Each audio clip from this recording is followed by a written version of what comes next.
Oh, hey guys. Let's get into it and crack up. Oh my god. I to me it's felt like I haven't done one of these in a minute. I guess when I look at YouTube though, the last time I posted was like 11 days ago, so it hasn't been that long, but it's felt like a long time because I've been really obviously invested in this YouTube channel and the 3 views that it gets every week. And so I missed it. I was like, okay, I'm going to film another video. Don't do it that week because I get, guess what? Food poisoning or perhaps an allergic reaction.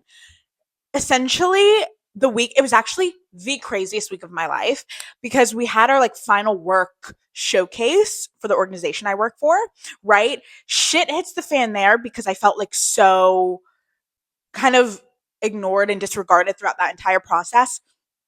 And all during that day I felt like, oh, I feel like no one's like listening to me, taking anything I say into account. I felt very overlooked, and it was super hurtful because I'd worked alongside the rest of the team so hard on getting this kind of event off the ground and get it running, right? So I felt very hurt by that, and I was going through a lot of emotions, right? That's happening. We then order kava for lunch, a group order, right? What happens in that group order? I get salmon on my bowl. Throwback to 3 months ago, I cooked salmon, Trader Joe's $5 salmon because we're on a budget, you heard. I cook the salmon, I get it from Trader Joe's, come home, cook it. The minute I put it into my mouth, I'm like, oh, something's wrong here. Something's wrong, right? But I'm on the phone talking to my best friend and I'm really locked in on that because I'm very present in that way. And so I was like, oh, I feel like I'm going to throw up, but I'm really going to lock in on the conversation I'm having with Tiff right now. I really am going to lock in, right? We get off the phone, me and my best friend. This is 3 months ago, giving you context again because I know I'm talking fast because we have a lot to get through and I really want to keep this under like 12 minutes, right? I'm giving her, we're catching up on life. It's haha, fun, best friends, whatever. But also the entire conversation, I'm like, I'm gonna barf. We get off the phone. I then go to bed. I wake up at 3 a.m. in hives. My entire body, I'm like breaking out in hives, itching. I'm itching so much that I'm like, I need to go to the hospital. But also, again, cheap. This is the America we live in because I was like, oh, I'm not paying for that. I'm not paying for urgent care. I'm not paying for a hospital. That's so bad. That's so bad. America shouldn't be this way, but that is the reality. So I was like, I guess I'm going to call my mom. I then call my mom. Her and my dad are like, hey, go to the hospital. I'm like, no, I think I'm okay. I go back to sleep, right? But I'm like coughing, like I have a terrible headache. I break out into hives. And I'm like, I think it was I I'm my brain's not on at 3 a.m. So when I'm on the phone with my parents, I'm like, I think I just took too hot of a shower. And they're like, that seems implausible that your shower was just so hot that you're now like coughing, about to throw up, major migraine, breaking out in hives. That feels impossible, Kayla, if we can just say that. And I was like, whatever, mom and dad. I go to sleep, right? I then wake up. I still feel bad. I ultimately go to urgent care and pay the copay and get it done, right? And of course, the urgent care doctor goes, like, this is really kind of all I hear. Something's wrong here for sure. And it's like, great, glad that medical school is really kind of pumping out doctors in this way. I feel really safe and like taken care of. Thank you, doctor. But he did actually, all in all seriousness, he did say I should probably go see an allergist because there is a possibility I've developed like an allergy to salmon or I just had some bad salmon. He was like, who's to know? Because I gave him a breakdown of my day in vivid detail. He was like ready to go. And I was like, no, let me give you everything, give you all the context because you know I love context. Right. So that happens, right? I, of course, never schedule the appointment with an allergist to see if it's something, if I've developed an allergy over time to salmon or any kind of shellfish or like whatever.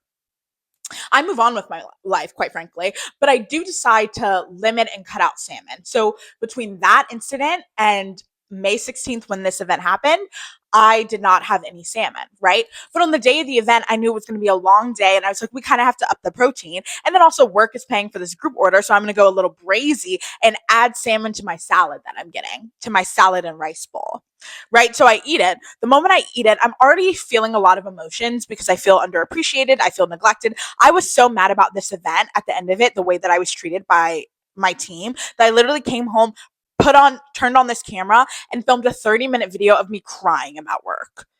And I don't know why I did that because I wasn't going to get posted, obviously, but I did that just to kind of really show you how upset I was, right? So I'm really emotional throughout the day and then also stressed and running all over the place. And then on top of that, I inhale the salmon. Obviously, we need the protein. I inhale the salmon and immediately I'm like, something's wrong.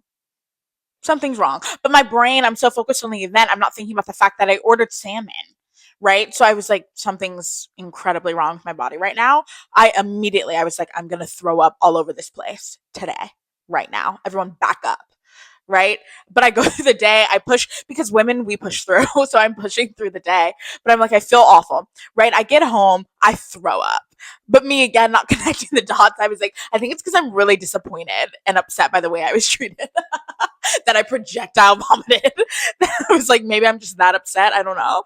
And I feel awful. I have a terrible migraine.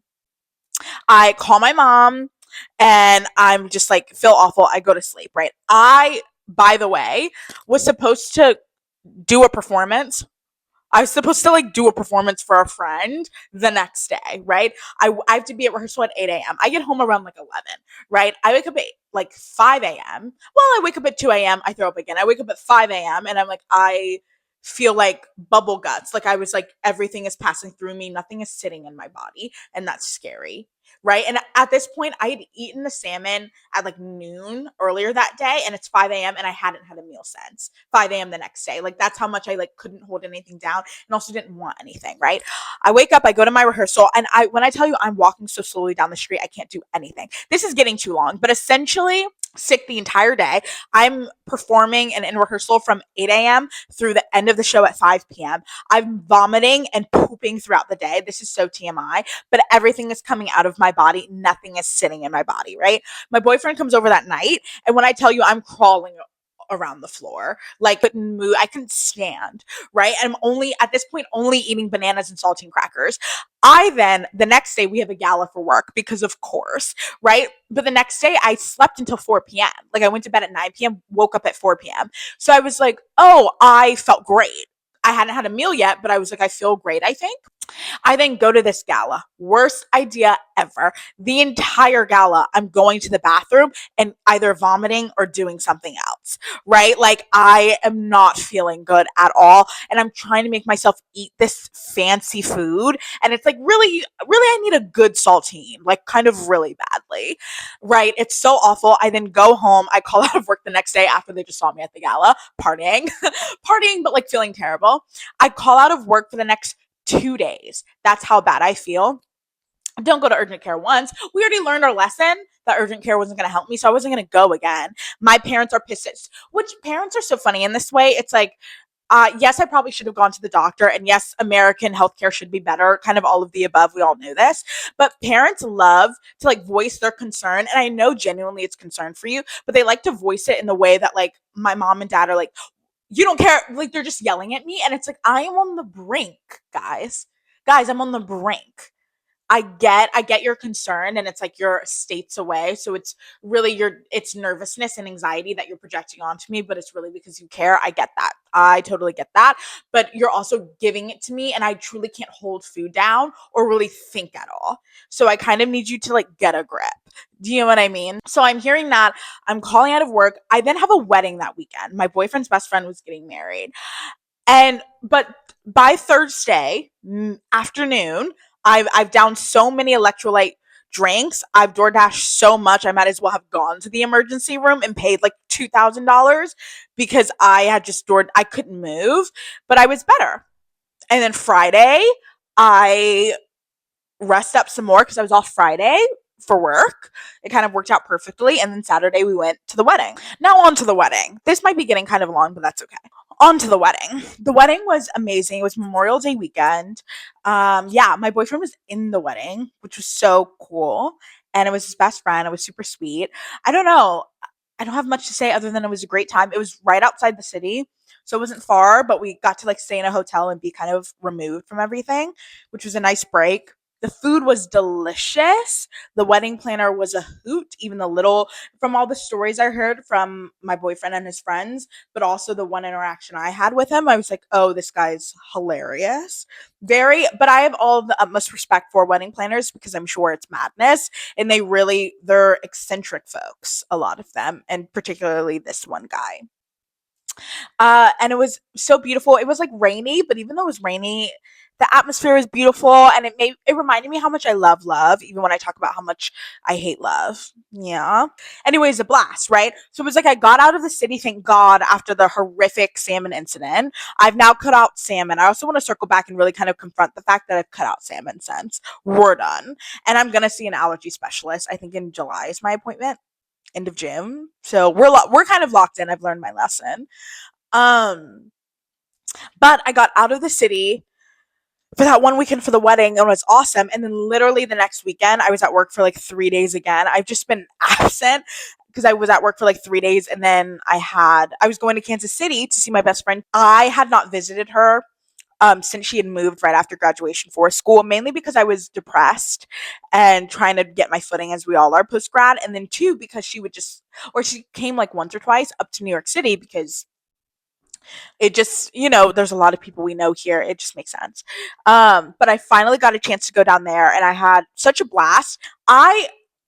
Here's the thing about visiting. So she planned the best day, the best weekend. I was there for 4 days, 5 days, and she planned every minute, right? And I met all of her friends, all of her people. Here's the thing about being an introvert that like seems very social though, when you have to meet a bunch of people every day for 4 days, is it really hits you. I think it really hit me meeting her like close friends there, right? Her good friends that she's developed over the 3 years. That was a blast. That was a blast and a half. I feel like once you get to a certain age too, I was reflecting on this. A lot of your you've come into who you are more. So a lot of your friends will get along because you've kind of remained the same person value wise, right? And personality wise, you've kind of found your footing. So then the people you become friends with over time will also be similar to that. And so they'll inherently get along. So I immediately connected with her friends, loved them, the good ones that she's like had the entire time she's been there. But then, like the second or third day I was there, I had to meet all of the kind of acquaintances or like people that are becoming friends but aren't maybe the closest. That's a doozy. That's really hard because I truly am an introvert as much as I don't seem like I am. And so so it's a lot of, oh my God, hi. Oh my God. What are you doing? Where are you from? That's me. What? I love. Tell me more. Give. Uh. Let's go. So nice to meet you. It's a lot of that, right? And that's a lot. That gets a lot. And so by the end of the night, that we like went to a party and was like a bunch of that for me. At the end of the night, I was like, hey, so I'm about to throw myself over a bridge in 10 minutes. I don't want to take you away from your friends. I don't. But to save my own life, I've got to exit. And she was like, okay, I'll be done in 20 minutes. I was like, you take your time.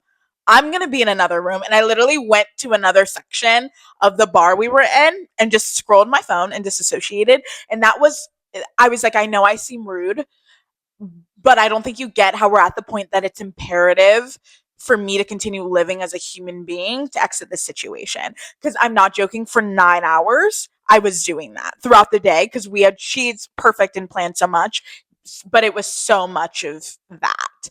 And it's so much more effort when it's people that, because her good friends, right? I have information about them, they have information about me, we've learned stories, I've even like met some of them over FaceTime, right? It's really just kind of finally meeting in person, where the other people, it's like they're like, and so this is your friend, you have friends, oh, you're from North Carolina, you're from, I didn't even know that about you, and so this is your friend that you, oh my God. And people are having realizations in real time, and that's a lot of brain power. But other than that, it was great. Oh my God, what I did have in Kansas City, which I loved, Mormon soda, Mormon dirty soda. Oh my God. I really have to give the Mormons their flowers with that. Dirty soda's terrific. We have a Cool Sips in New York City that I like found and got addicted to, but I got addicted to it 2 days before I went on the trip. But I was like, oh, c'est la vie, not a thought in my mind. I then land, and my other friend, who's a real estate agent, I was like telling her I'm going to meet and go see my best friend. And she was like, oh my God, I just like closed a deal with a swig, and it's similar to the dirty soda that you have in the city. You should go try it. Guys, I went and tried it. I'm not even joking.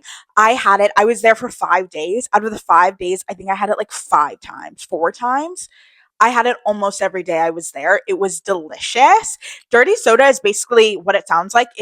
Well, it kind of really sounds like nothing, right? So I'll explain it. It's soda, I guess, because Mormons can have coffee or alcohol, so it's like their own way to have like a dirty drink. So it's sodas, so like Pepper, Coca Cola, anything like that, and then they add creams to make it quote unquote dirty, and like vanillas and like vanilla cream, coconut cream, peach. They add syrups, like all of that. It's delicious. And then I was going crazy. So that's why I'm like breaking out. I was going crazy too because the prices are better than in the city. So like here to get like a small that's usually like $7, no joke, in Kansas City, I got 40 ounces each time I went because I had to because it was only $5.49. I remember the price; it was so good. So we went. So we were just eating so badly and drinking the worst stuff the entire time I was there that I'm like breaking out. I'm like bloated upon any like I'm more bloated than anything right now. It's insanity. We went to this place called Funky Town, which is like a 70s club, but it's like authentically 70s in the way that like the building has not been renovated since 1970, and in the way that everyone in there is not younger than the age of 70. Like everything is truly 70s in every single way. But it was the best place I'd ever gone to because we are the youngest people there. Everyone dancing and like dressed up and like getting it on the dance floor. Everyone's like 72, which is like you think it would be scary, and it is scarring kind of in a way because everyone kind of looks like your grandma or your grandpa, but it's also kind of a riot because they're living freely and there's no phone. So you're just living in the moment, except for the few times that I did take pictures with my phone. But my favorite part by far is all of a sudden we're on the dance floor, we're dancing, we're having a great time. Car Wash comes on, right? Not like the whatever original 70s version of Car Wash, though, like the Shark Tales version of Car Wash with like Missy Elliott, right? And so I'm like, okay, we're kind of like, the DJ was kind of doing his own thing, and I'll get back to that. But then like little turnstiles come out and like kind of the little washers like from a car wash, and like water is just falling and suds and like bubbles. It's amazing.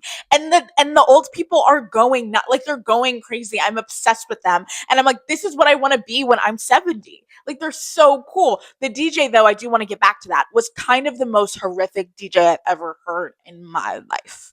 Kind of really bad. Kind of really terrible between each song. Well, one, he was also 82, right? And so I can really create space for the fact that he's 82, and so maybe back in his day it really was like as long as we get to the next song everything's okay, because it very much gave that. Like he's playing Car Wash, and let's say he goes into Uptown Funk after, because he did that, and I was like, okay, it's Car Wash, and then you just hear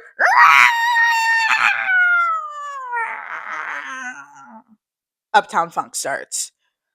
And it was every time between every song it was that long, and you're just like, I kind of it became a reflex after every song. I'm like dancing on a table, dancing for my life, and then I just stop, drop, and roll like it's a fire because I'm like, it's about to be the loudest thing ever. But it was a great time. I had so much fun.